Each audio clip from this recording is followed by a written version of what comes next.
Bismillahirrahmanirrahim. Assalamualaikum warahmatullahi wabarakatuh. Hari ini kita akan coba untuk membahas pertemuan ke-9 mata kuliah dasar-dasar lingkungan hidup. Topiknya adalah parameter lingkungan untuk perkebunan. Jadi apa tujuan pembelajaran kita? Tujuan pembelajaran kita yakni mahasiswa mampu mendefinisikan parameter pengukuran lingkungan. Artinya mampu secara universal maupun secara terperinci nanti untuk mendefinisikan kemudian mengklasifikasikan masing-masing dari parameter pengukuran lingkungan. Yang kedua, mahasiswa mampu melakukan proses indeks kualitas lingkungan hidup. Nah, jadi dari definisi kemudian nanti diklasifikasi sehingga nanti masing-masing parameter mahasiswa mampu melakukan pengindeksan. Ini juga bisa diartikan sebagai melakukan indikator pada masing-masing parameter. Kemudian yang ketiga, tujuan mahasiswa mengetahui parameter mana saja yang sering digunakan khususnya untuk perkebunan. Jadi sebetulnya idealnya nama mata kuliah ini adalah dasar-dasar lingkungan untuk perkebunan. Artinya kita tahu parameter mana saja yang akan digunakan dan akan lebih dominan ketika kita mengambil program studi pengelolaan perkebunan. Jadi tidak semua parameter juga yang akan sering kita gunakan, sesuai dengan kebutuhan, sesuai dengan kurikulum, sesuai dengan tujuan dari program studi pengelolaan perkebunan. Lalu apa definisi parameter? Nah, ini kita masuk dulu ya ke definisi. Definisi parameter diartikan sebagai ukuran atau variabel atau faktor atau juga indikator terhadap suatu hal yang ingin dipelajari. Sedangkan parameter lingkungan adalah variabel atau faktor-faktor yang mempengaruhi atau memberikan pengaruh terhadap suatu sistem atau lingkungan tertentu. Parameter lingkungan dapat mencakup berbagai aspek.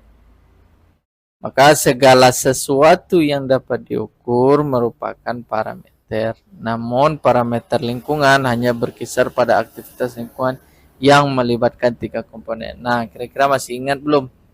Atau mungkin sudah lupa apa saja 3 komponen tersebut.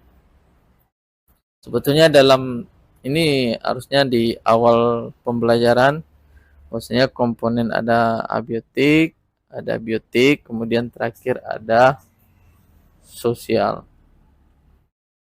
Nah, parameter ini banyak sekali sehingga kita perlu batasi berdasarkan rumpun ilmu kita. Rumpun ilmu itu apa? Nah, kira-kira untuk saudara berapa jumlah rumpun ilmu? Nah, saudara kan sudah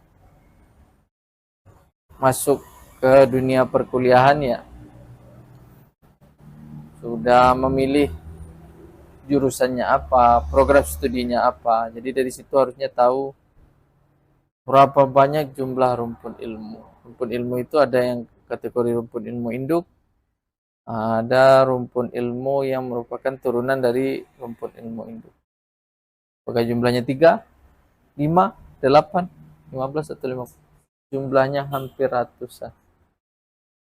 Bahkan semakin tinggi, idealnya semakin tinggi strata pendidikan seseorang, semakin ahli dia, semakin detail ilmu yang dipelajari. Jadi tidak malah umum atau global sifatnya, tapi malah spesifik, malah hal yang kecil. Misalnya di perkebunan, nanti ada doktor atau profesor di bidang yang hanya meneliti bagian kernel sawit aja. Nah, jadi makin ke sini, makin ke atas nanti sudah ambil tingkat pendidikan, harusnya makin spesifik pula ilmu yang akan dipelajari. Nah, maka dari itu untuk memudahkan mendefinisikan parameter tadi, maka kita akan beranjak dari rumpun ilmu yang saudara ampu sekarang. Nah, kira-kira apa rumpun ilmunya? Kalau saudara tentu perkebunan ya. Lalu apa yang biasa dibahas pada rumpun ilmu saudara? Di perkebunan kira-kira biasanya apa? Pemuliaan tanaman, hama, kemudian tanah, air juga. Nah, ini proses yang akan kita lalui untuk mendefinisikan parameter mana yang kita perlukan. Kemudian kaitkan dengan aktivitas rumpun ilmu saudara. Nah, nanti kita kaitkan misalnya air, apa saja yang dipakai. Misalnya curah hujan, debit air, macam-macam. Apakah kualitas air atau ya macam-macam. Mudah, bukan? Nah, ada pertanyaan di situ, mudah bukan? Kira-kira mudah nggak? Nah, agar lebih mudah kita cermati, kita akan merujuk saja pada beberapa contoh dokumen yang bisa dipergunakan dalam pekerjaan saudara. Ada UMDAL, ANDAL, PROPEL, IKLH, ISPO, ketiga UKL, UPL, SPPL, LSP. Harusnya ini sudah diajarkan sebelum perkuliahan berlangsung ya, sebelum UTS atau pertemuan ini. Kira-kira apa itu AMDAL, ANDAL? Ini adalah dokumen-dokumen yang bisa menjadi acuan untuk menelaah atau mendefinisikan, kemudian mengklasifikasikan, memberikan indikator pada masing-masing parameter yang biasa digunakan untuk perkebunan.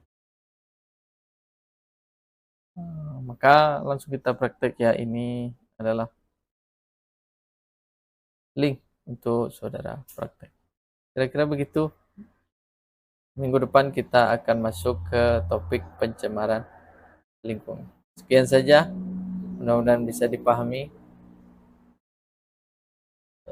Yang penting kita akan banyak latihan nanti di link yang sudah dibagikan. Sekian, assalamualaikum warahmatullahi wabarakatuh.